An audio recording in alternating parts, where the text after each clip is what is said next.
producción. Recordamos a la audiencia que hacemos este programa en la producción, Abel Morales Chamón, Facundo Albornoz y quien les habla, Cecilia Morales Perrone. Conducimos Facundo y Cecilia.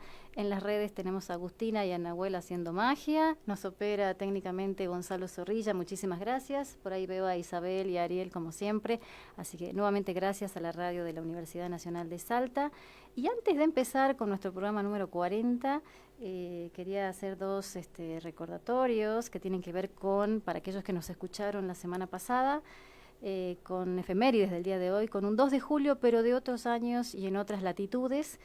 Les comento que el 2 de julio de 1964, el presidente Lyndon Johnson promulga la Ley de Derechos Civiles, el instrumento legal que va a liquidar la segregación racial en los Estados Unidos, y se trata del punto culminante de una lucha iniciada en casi una década atrás, en 1955, con el boicot a los autobuses, de los que seguramente habrán visto muchas publicaciones en Facebook y en la televisión, con Rosa Parks, por ejemplo, en Montgomery, Alabama. Uno de los principales exponentes de esa lucha fue Martin Luther King, de quien hemos hablado la semana pasada, y la ley se aprueba en las dos cámaras del Congreso y establece el derecho al voto y el fin de las políticas de racismo contra los afroamericanos. Y otra medida súper importante y otra efeméride de esta época tiene que ver con el fallecimiento un día como hoy, a los 93 años, de Miguel Osvaldo Echecolat, la mano derecha de Camp, que coordinó más de 21 centros clandestinos de detención y que estuvo implicado en la Noche de los Lápices, en distintos operativos, y que en 2006 fue condenado por genocidio. En la víspera de la lectura de su sentencia, que fue a cadena perpetua, desapareció Jorge Julio López, un desaparecido en democracia. Y por último, y muy triste esto sí, el año pasado, un día como hoy, fallecía Alfredo Moffat, un psicólogo social que a los 89 años partió. Fue discípulo de Pichón Rivière, se destacó por el uso de las terapias a nivel popular, trabajó en el Hospital Borda y allí se ejecutó el proyecto de radio La Colifata, donde muchos internos pudieron expresarse, y fue un proyecto bastante conocido a nivel nacional. Fundó la Escuela de Psicología Social, así que hoy, en nombre de la salud mental, para mis amigos psicólogos en Tucumán, vaya recordatorio, y por Alfredo, que hizo muchísimo por la salud mental en este país. Bueno, muchos psicólogos y colegas del área de salud también nos escuchan, ¿no? Así que sí, un saludo para ellos. Hoy lo adelantamos por nuestras redes sociales, vamos a hablar de un tema muy interesante, un tema que siempre está en discusión y no falta medio de comunicación, persona que lo mencione. La escuela retrasa 200 años, se dice continuamente. Y si pudiéramos hacer un ejercicio de viajar en el tiempo, encontraríamos que una sala de cirugía es rudimentaria. Pero si la miramos hoy en día, ha cambiado completamente. Sin embargo, si visitáramos una escuela hace 200 años, el panorama no sería muy distinto del que encontramos actualmente. En base a esto se dice: la escuela debe cambiar, debe transformarse, no responde a las necesidades de la época. La escuela debe mutar, la escuela debe innovar, la escuela debe hacer. Distintas voces, periodistas, especialistas, padres, alumnos, dicen: hay que innovar o hay que cambiar la escuela. ¿Debería cambiar la escuela? ¿En qué dirección y quiénes deberían liderar esos cambios en caso de que así sea? Bueno, en este programa vamos a debatir y a discutir sobre cómo se piensan aquellas ideas de cambio, cuáles son las perspectivas, y también una reflexión futura sobre la necesidad o no de cambiar. Justo precisamente aquí tengo una foto del Archivo Nacional de Educación de 1910, las pueden encontrar en nuestras redes sociales, que es qué-hacer pedagógico, donde no es muy distinta casi 100 años después, en 2024, formando filas, ¿no? Entonces, si uno la mira ambas, encuentra que hay demasiada similitud. Podemos encontrar edificios escolares también que tienen más de 100, 150 años. Sí, podríamos encontrar no solo en la vestimenta y el uso de los cuerpos, los edificios, las aulas, las disposiciones, la arquitectura, las metodologías, a simple vista o entrando un poquito más. Digo, hay muchísimo para indagar, y para que ustedes se sumen a esto y puedan opinar, participar, consultar y demás, pueden comunicarse a nuestro WhatsApp 387-534-7022. Ahí podés dejarnos tu respuesta a la pregunta: para vos, ¿debería cambiar la escuela? ¿Debería cambiar la educación? Sí, no. ¿Estarías de acuerdo con esto? También podés dejarnos en nuestro Facebook, ¿no? Que es Quehacer Pedagógico. Y pensar que quizás que no cambie no significa que retrase, ¿no? Entonces, si estás de acuerdo o no con el tema que hoy proponemos, aquí como cada martes en la radio de la UNSA. Así es, ¿no? Pensando en que la escuela no se ha visto alterado, por lo menos significativamente, lo que se llama su gramática escolar. Gabriel García Márquez, citando a Bernard Shaw, decía: desde muy pequeño tuve que interrumpir mi educación para ir a la escuela. El exitoso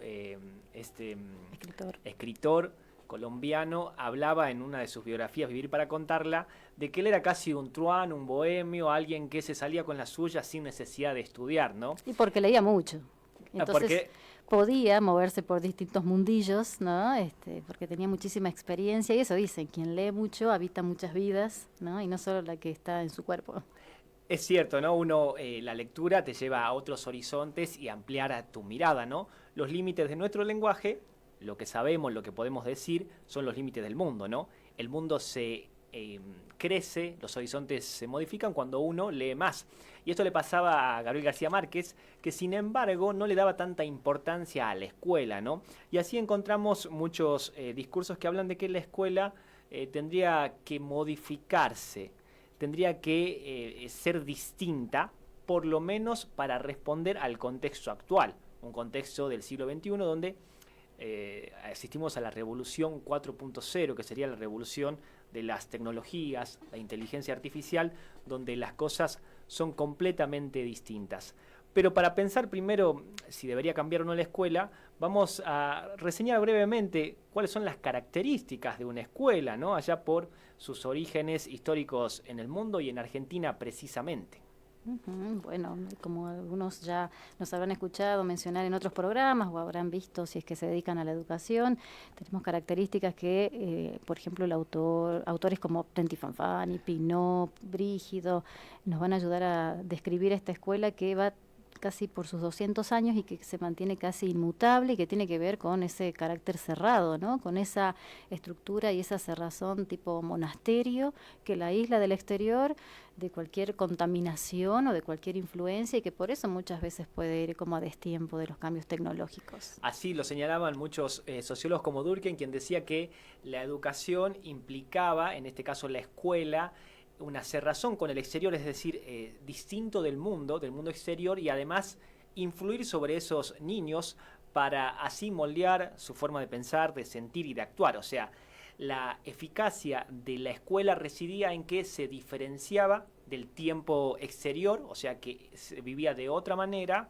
donde, por ejemplo, tiene sus propias lógicas, ¿no? Sí, y una de esas lógicas y características que no solo la hace eficaz, sino eficiente, tiene que ver con que siempre esos sistemas educativos o fueron de carácter masivo y con que en poco tiempo, con muy pocos recursos humanos, se puede difundir un contenido, un saber, una información a muchísimas personas, lo que hoy diríamos se viraliza por las redes, en aquel momento era solo posible cara a cara y en grandes espacios, ¿no? Es responder a la pregunta cómo enseñamos el conocimiento a todas las personas, ¿no?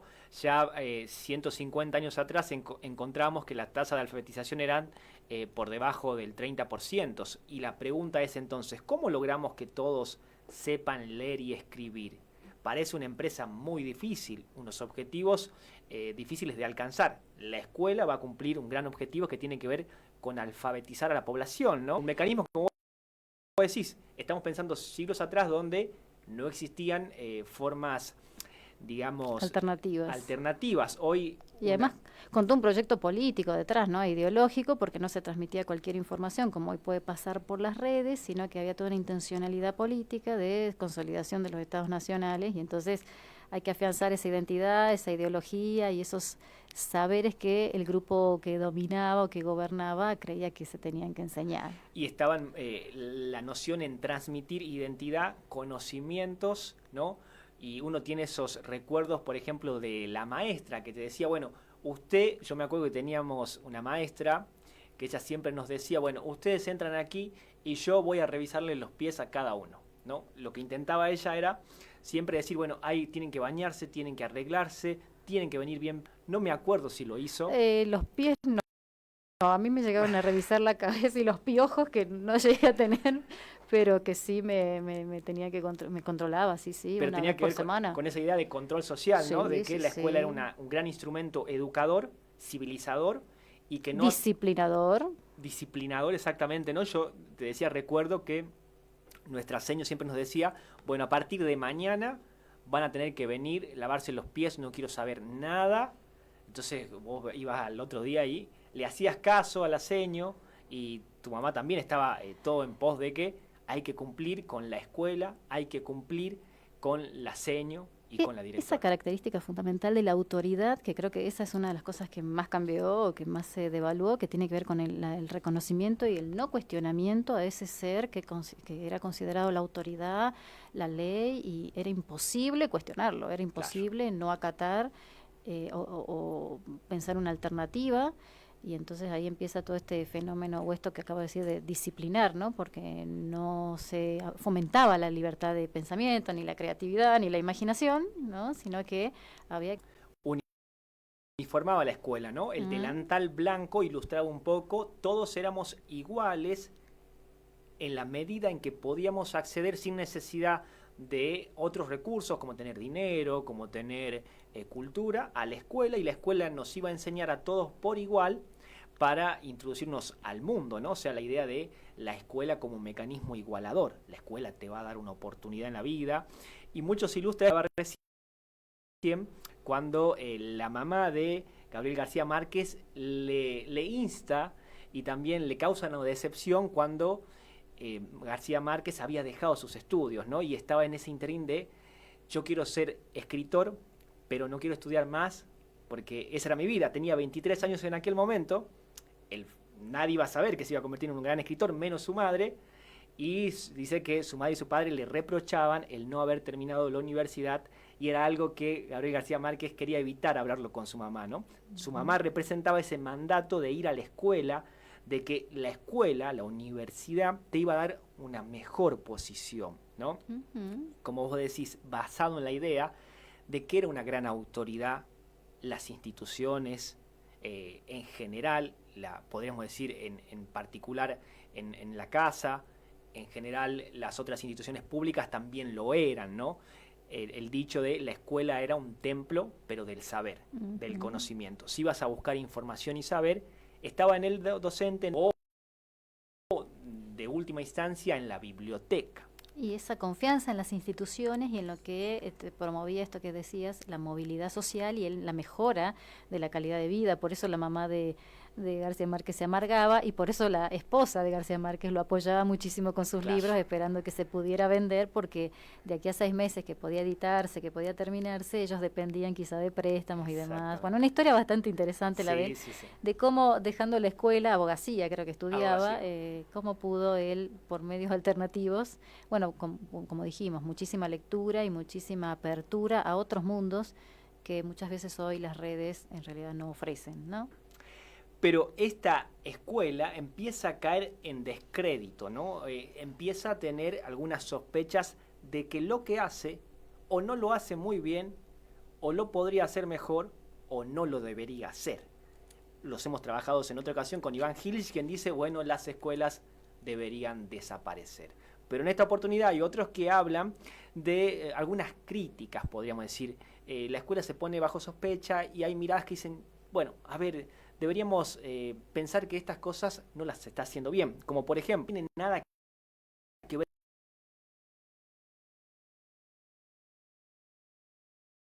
que es distinta del mundo, pero ahora los chicos dicen, bueno, no tiene nada que ver con la vida. Los chicos se dicen, se aburren. Un niño viene del jardín y dice, bueno, mamá, ya aprendí todo. ¿Tengo que volver mañana a la escuela? Y sí, todos los días, 12 años más. Y bueno, así se crea la escuela, descontextualizando ese conocimiento que fue creado en otro lugar, por otras personas, que supuestamente se adaptó para los simples mortales como nosotros que vamos a la escuela porque no podemos hacer la ciencia. Y esa descontextualización que le da origen a la escuela es la que también genera su rechazo. Claro. Porque al aislarse, eso que pretenden enseñar de lo que realmente vivimos allá afuera es lo que genera el ruido mental, psicológico y afectivo, y entonces empezamos a cuestionarla, sobre todo en el secundario, ¿no? Como por ejemplo, a un estudiante le preguntaba de ecuaciones.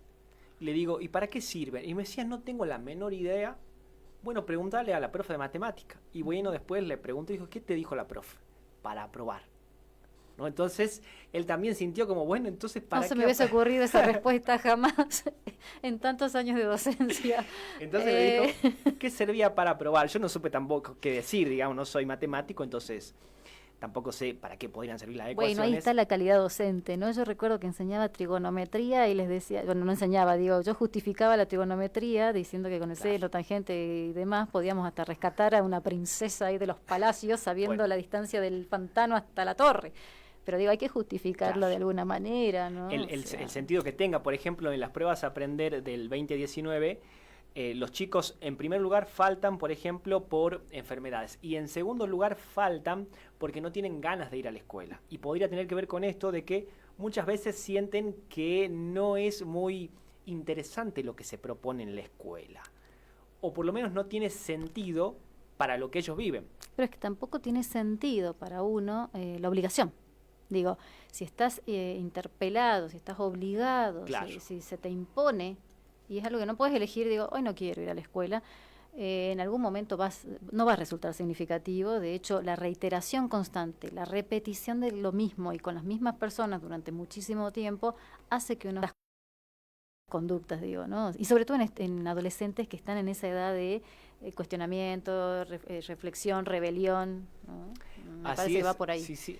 Y a propósito de esto, seleccionaste una canción para ilustrar un poco la cuestión. Así es, un artista independiente que se llama Grina, Asesinos de la Creatividad, que es un joven que hace música, hace rap, y cuenta desde su perspectiva y haciendo música cómo la escuela asesina la creatividad.